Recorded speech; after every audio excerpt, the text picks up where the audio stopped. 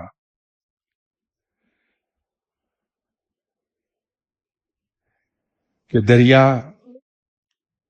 کے مختلف دریاؤں کے منبع مختلف ہو سکتے ہیں، لیکن پانی کی نہ خاصیت بدلتی ہے نہ اس کی منزل تبدیل ہوتی ہے، دریا کا کوئی کیوں نہ ہو.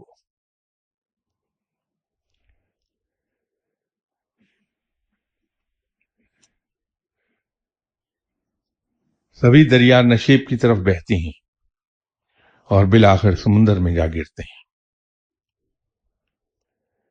شیخ مختلف سلسلوں سے تعلق رکھتے ہیں، راہیں ان کی تربیت کی راہ، تربیت کا انداز، ان کا اسلوب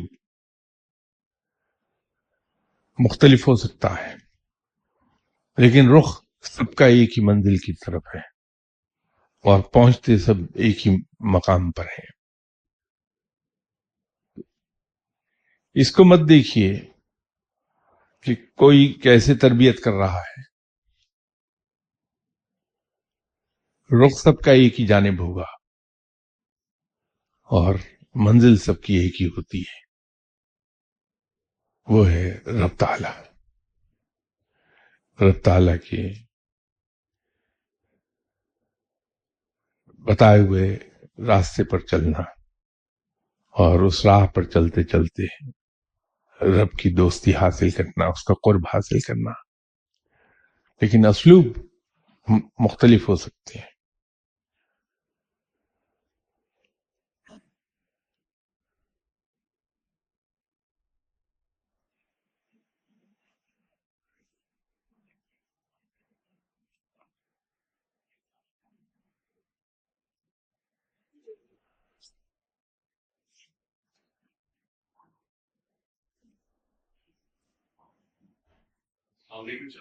وعلیکم السلام.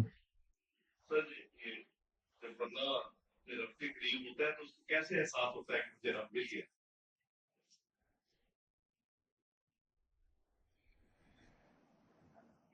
میں نے کبھی بچپن میں کہیں پڑھا تھا،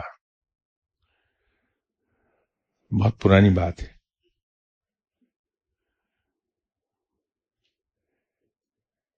جس سے مخلوق خدا راضی ہو جائے سمجھ لے کہ اس سے رب راضی ہے.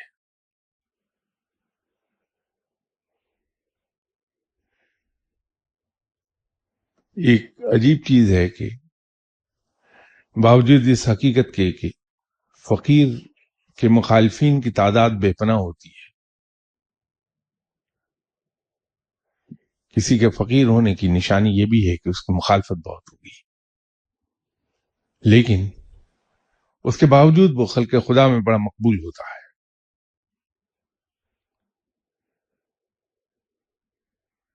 تو یہ رب کے راضی ہونے کی ایک نشانی ہے.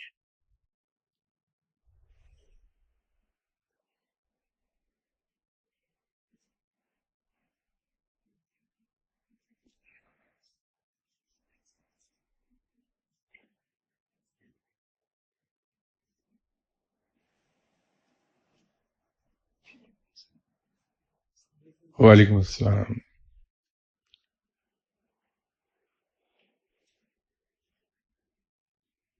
سر یہ کہہ رہے ہیں کہ مزار ایک مزار ایک ڈیفینیٹ اسٹیجز ہے یہ اس کے بعد سوچتے ہیں ساری زندگی بندہ یہ تو مزار رہتے ہیں اس کے بعد وہ پوری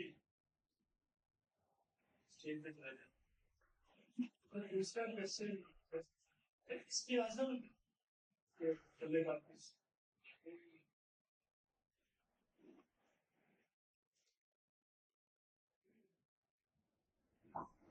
یہاں اسی جگہ میں نے کسی زمانے میں ایک عرض کی تھی کہ پہلا مقام فقیر ہے. جب کوئی شخص تگودو شروع کرتا ہے کہ میں رب کی راہ پہ چلوں، اس کے احکامات پر چلوں،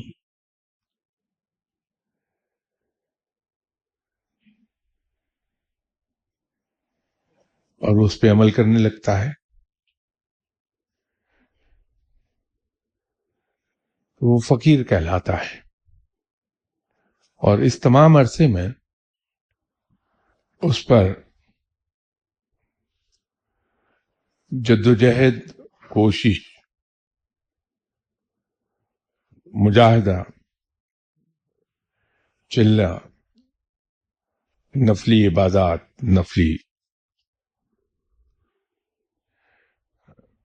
روزے، یہ تمام اس میں سے گزر رہا ہوتا ہے. یہ اس کا بہت مشقت کا زمانہ ہوتا ہے، بے پناہ قسم کی مشقت، اور اس کو ریزسٹنس بھی بہت ملتی چاروں طرف سے. وہ اس ریزسٹنس کے باوجود آگے بڑھتا چلا جاتا ہے. تو جب یہ فاصلہ طے کر لیتا ہے اور اس کو علم کا ایک خاص مقام حاصل ہوتا ہے، تو وہاں پھر وہ صوفی کہلانے لگتا ہے. اور اس مقام پر آ کر اس پر سے جو اضافی جدوجہد ہے، اضافی وظائف، اوراد، اذکار، وہ ختم ہو جاتے ہیں. وہ پھر فرض عبادات اور اس کے ساتھ ذکر الہی وہ کرتا رہتا ہے. اس پر سے مشقتیں ختم ہو جاتی ہیں.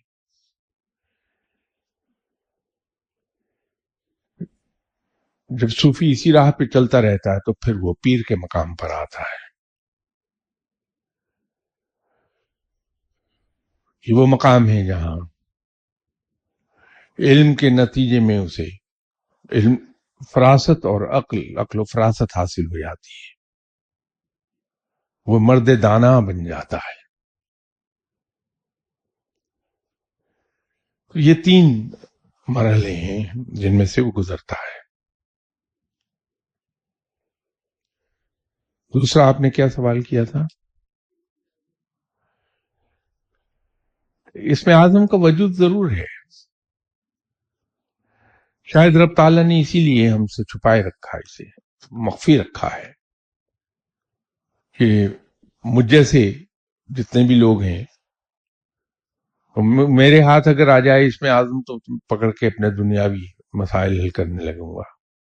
لیکن فقراء کے اندر ایک چیز اس کے بارے میں بڑی وارننگ دی جاتی ہے کہ اگر آپ کے ہاتھ اس میں اعظم لگ جائے کبھی تو اسے کبھی استعمال نہ کریں، کیونکہ اسے استعمال کریں گے کام تو ہو جائے گا، لیکن اس فقیر کا لسٹ میں سے نام ہمیشہ کے لیے کاٹ دیا جائے گا. سزا ہے یہ. اسی لیے اسے مخفی رکھا گیا ہے. قرآن پاک میں 3 صورتوں میں یہ آیا ہے اس میں اعظم. یہی میں عرض کر سکتا ہوں، اس کے علاوہ تو کچھ نہیں. اب مسئلہ یہ ہے کہ ہم سب کو، مجھے بھی اور بہت سے لوگوں کو اس کی تلاش رہتی ہے کہ کسی طرح ہاتھ لگے تو اپنے دنیاوی کام ہم کر گزرے. اور مزہ یہ ہے کہ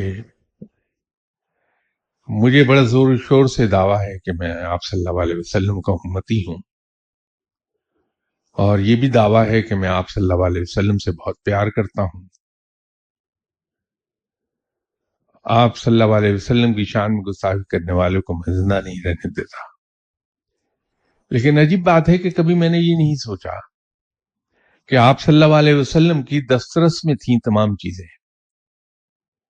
آپ نے خود بھی فرمایا، آپ صلی اللہ علیہ وسلم نے، کہ اگر میں چاہوں تو یہ کوہ احد پورے کا پورا سونے کا ہو جائے، لیکن کیسی زندگی گزاری آپ صلی اللہ علیہ وسلم نے ہمارے سامنے ہے. آپ صلی اللہ علیہ وسلم اللہ کے بعد سب سے بڑے ہیں، پھر رب تعالیٰ کے محبوب ہیں. آپ صلی اللہ علیہ وسلم کو تو دعا بھی کرنے کی ضرورت نہیں، صرف سوچنا ہی کافی تھا تو ہر کام ہو جاتا. لیکن آپ نے غزوات لڑی ہیں، اس میں آدم کا استعمال کر کے غزوات لڑے بغیر فتح حاصل نہیں کی ہے. آپ صلی اللہ علیہ وسلم کی نرینہ اولاد آپ صلی اللہ علیہ وسلم کے نگاہوں کے سامنے دنیا سے رخصت ہو گئی.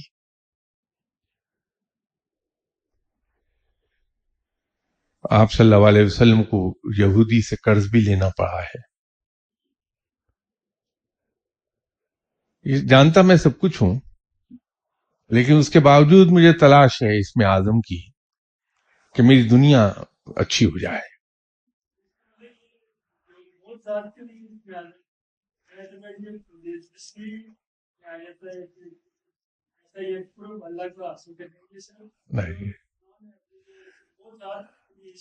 نہیں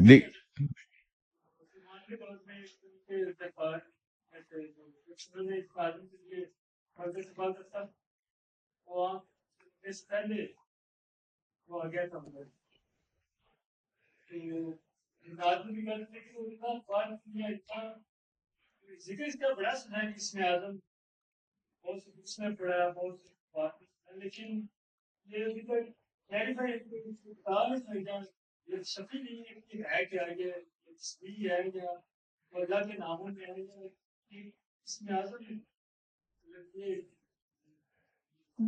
اس میں تو کسی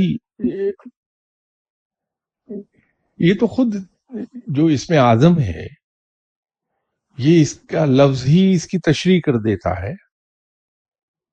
بڑا نام اس میں اعظم ترجمہ یہ ہے اردو میں، آسان اردو میں بڑا نام، تو اسی سے ظاہر ہو جاتا ہے کہ یہ رب تعالیٰ کا نام ہے اور اللہ کے سب ناموں میں زیادہ فضیلت رکھتا ہے. یہ اس میں اعظم ہی میں تو چھپا ہوا ہے وہ. اور جہاں تک رب تعالیٰ کے قرب کی بات ہے تو اس میں اعظم سے حاصل نہیں ہوگا، بلکہ اس میں اعظم تک رسائی ہوتی ہی اس وقت ہے جب قرب الہی حاصل ہو چکا ہوتا ہے بندے کو. تو قرب الہی حاصل اس وقت ہوگا جب انسان علم اور تربیت کے مراحل سے گزر چکا ہوگا، صاحب علم ہوگا، اور جو سچا صاحب علم ہے اس کی تربیت ہوئی بھی ہوتی ہے. بغیر تربیت کے صاحب علم بنتا نہیں ہے. صاحب علم ہوگا تو رب کا قرب حاصل ہوگا، رب کا قرب حاصل ہوگا تو اس میں اعظم تک چلا جائے گا. لیکن وہاں پہنچ کر وہ اتنا دنیا سے دور ہو گیا ہوتا ہے، محبت سے دنیا کی، کہ اسے استعمال نہیں کرتا. وہ خیر جانتا ہے کہ یہ اس میں اعظم ہے، بس ٹھیک ہے.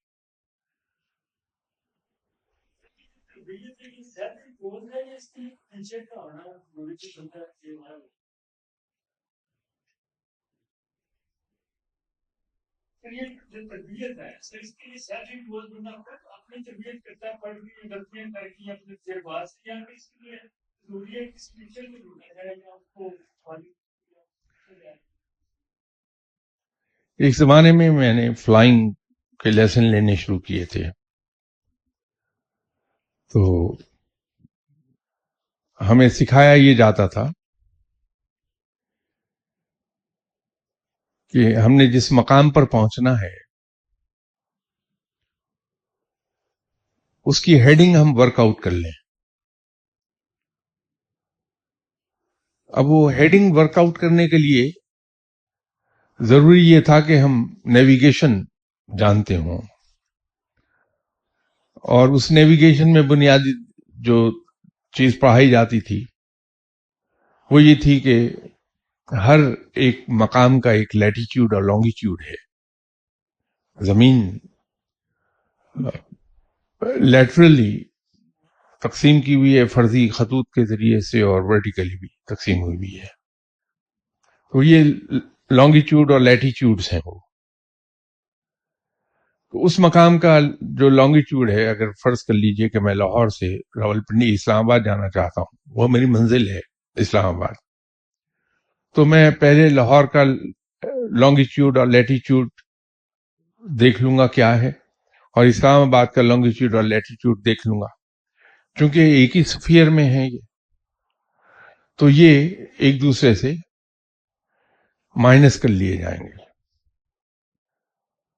لانگیٹیوڈ میں سے مائنس ہو جائے گا، اور لیٹیٹیوڈ میں سے مائنس ہو جائے گا.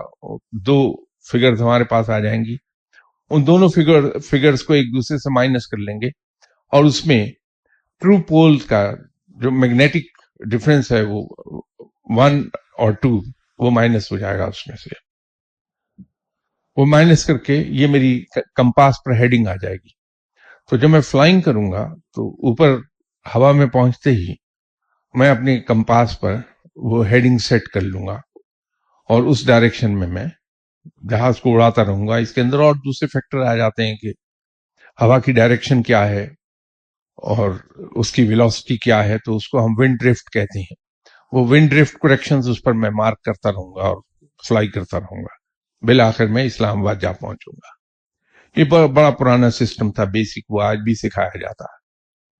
تو اس کے بعد ایک سسٹم آ گیا VOR سسٹم. مختلف جگہوں پر VOR سٹیشنز لگے ہوئے تھے، اس سے بیپ آتی تھی، ریڈیو سگنل آتا تھا، اس کو ہم فالو کرتے رہتے تھے تو ہم پہنچ جاتے تھے. اسی طرح اس کے اندر بھی بات یہ ہے کہ پہلے ہمیں اپنا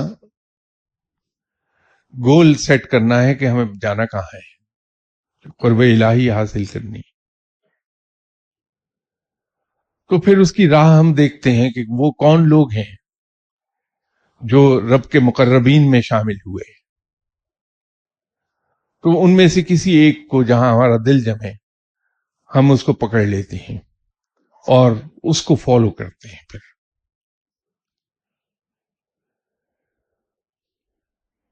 اب راستے میں مقام آتے ہیں جہاں، جیسے میں نے ونڈ ڈرفٹ کا آپ سے ذکر کیا، یا کہیں ویدر مل گیا تو ہم سرکموینٹ کریں گے اس ویدر کو، تو وہ ہمیں پھر اپنی دوبارہ وہ پوری ورک آؤٹ کر کے اس میں سیم ہیڈنگ ہم دوبارہ لے لیں گے. وہ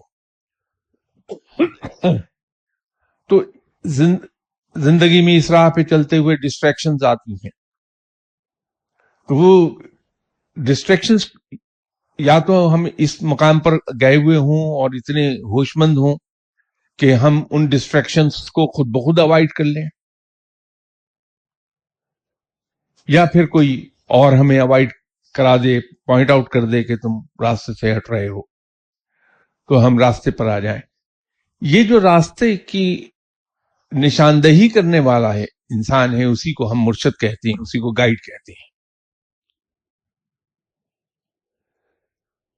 احتمال یہی ہوتا ہے کہ انسان ڈسٹریکشنز کا شکار نہ ہو جائے اور راہ سے بھٹک نہ جائے. جیسے شاید لاسٹ سنڈے یا اس سے پریویس سنڈے میں نے عرض کیا تھا کہ اس راہ پر چلنے والے لوگ پہلا ہی قدم جو ہے، پہلی اچیومنٹ کہہ لیجئے، پہلا انعام کہہ لیجئے، پہلی ڈیولپمنٹ کہہ لیجئے، whatever you want to like to call it, وہ یہ ہے کہ جنات دکھائی دینے لگیں گے، جنات سے بات ہو جائے گی. تو اکثریت وہیں رک جاتی ہے، وہ یہی سمجھتے ہیں یہ منزل آ گئی. لیکن اگر آپ کا مرشد اسٹرانگ ہے تو وہ آپ کو اس راہ پہ اس مقام پر رکنے نہیں دیتا، وہ آپ کا ہاتھ پکڑ کے اس سے آگے لے جاتا ہے.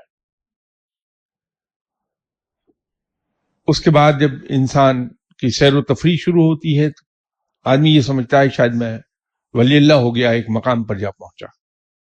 تو یہی مرشد کام آئے گا، کیونکہ وہ ان راہوں سے گزرا ہوا ہے. وہ انسان کا ہاتھ پکڑ کے رکنے نہیں دیتا، یہاں سے آگے لے جاتا ہے انسان کو.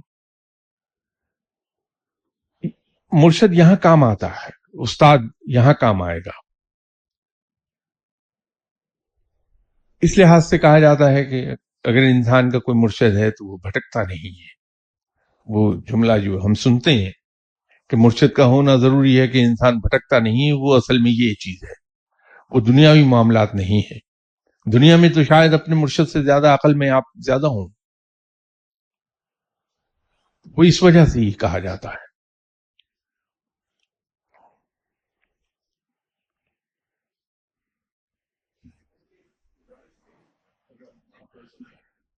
جناب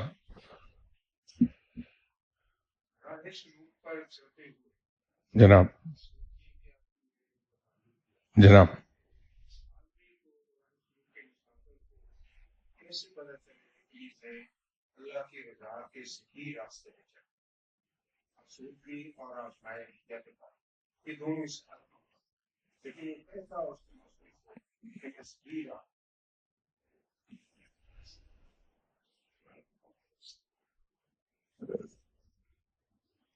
صاحب میں یہ تو نہیں جانتا کہ کیسے پتہ چلے گا کہ یہ آسودگی ہے یا تکلیف ہے.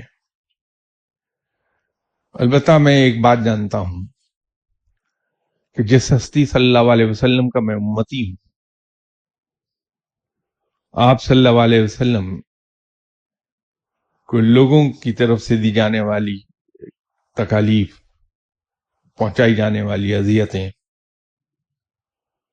وہ ہٹا نہیں سکی تھیں. وہ رب ہی کو پکارتے رہے صلی اللہ علیہ وسلم. تو میرے پاس ایک نمونہ موجود ہے، ایک شمع موجود ہے جس کی روشنی مجھے دکھائی دیتی ہے. میں خاموشی سے اس روشنی میں سفر طے کرتا رہوں گا، بغیر یہ دیکھے، بغیر یہ سوچے کہ یہ جو تکالیف آ رہی ہیں یہ کیا ہیں، یہ آسودگی جو آئی یہ کیا ہے. خاموشی سے میں اس راہ کی پر چلتا چلا جاؤں گا.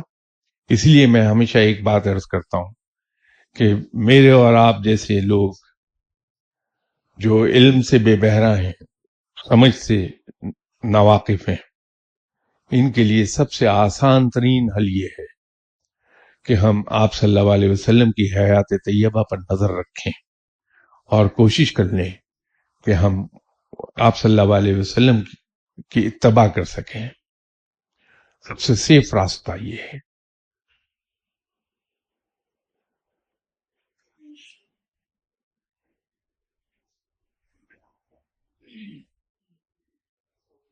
وعلیکم السلام.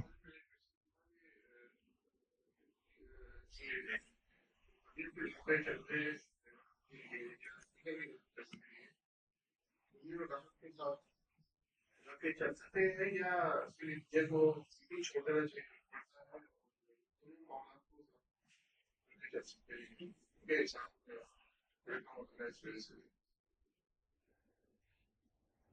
بڑی سادہ بات ہے، جیسے میں نے آپ سے ابھی عرض کیا کہ ہمارے پاس روشنی کا اتنا بڑا ایک مینار ہے جو پوری کائنات کو روشنی دکھا سکتا ہے، وہ ہیں آپ صلی اللہ علیہ وسلم.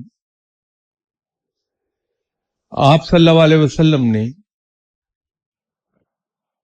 آپ بھی جانتے ہیں اس بات کو، میں بھی جانتا ہوں کہ آپ صلی اللہ علیہ وسلم سے زیادہ عبادت گزار کوئی نہیں ہو سکتا. آپ صلی اللہ علیہ وسلم سے زیادہ پرہیزگار کوئی نہیں ہو سکتا سوائے رب کے. اور وہ مقام پایا آپ صلی اللہ علیہ وسلم نے جو کسی اور کو عطا نہیں ہوا کہ آپ صلی اللہ علیہ وسلم اللہ کے محبوب ہیں. اور ایک بہت بڑا اعزاز جو کسی اور کے پاس نہیں کہ خود رب اور اس کے فرشتے آپ صلی اللہ علیہ وسلم پہ درود بھیجتے ہیں.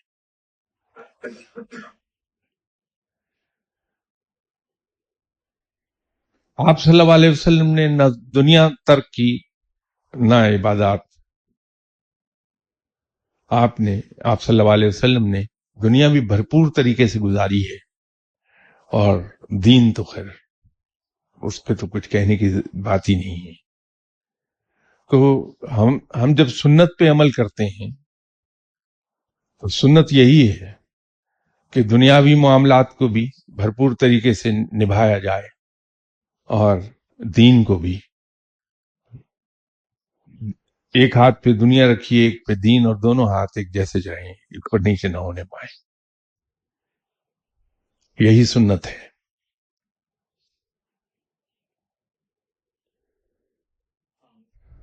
وعلیکم السلام. سر یہ جو اپنی پیشوا کی پورٹریٹ میں چلنے کے لیے فزیکل اٹیچمنٹ جو ہے، یہ اگر ہم جتنا زیادہ کریں گے تو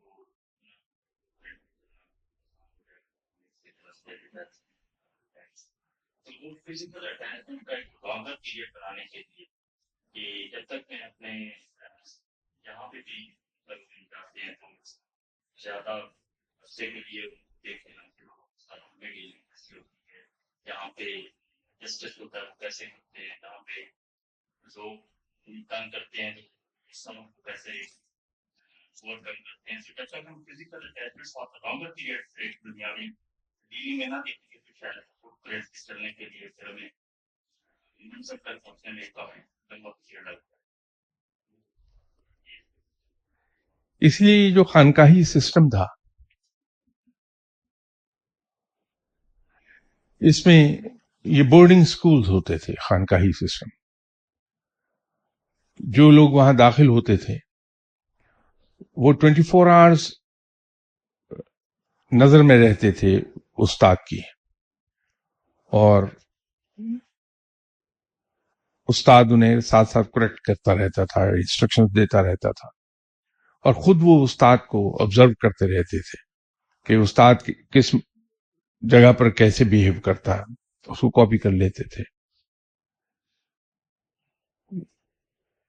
لیکن اب وہ خانقاہی نظام یہاں کم ہی پایا جاتا ہے. اس کا آسان ترین راستہ جو میں نے عرض کیا کہ آپ صلی اللہ علیہ وسلم کی حیات طیبہ ہمارے سامنے ہے، خاموشی سے اتباع سنت کرتے چلے جائیں ہم، اس سے بہتر راستہ کوئی نہیں. انشاءاللہ تعالی بشرط زندگی اگلی اتوار آپ سے ملاقات ہوتی ہے. السلام علیکم.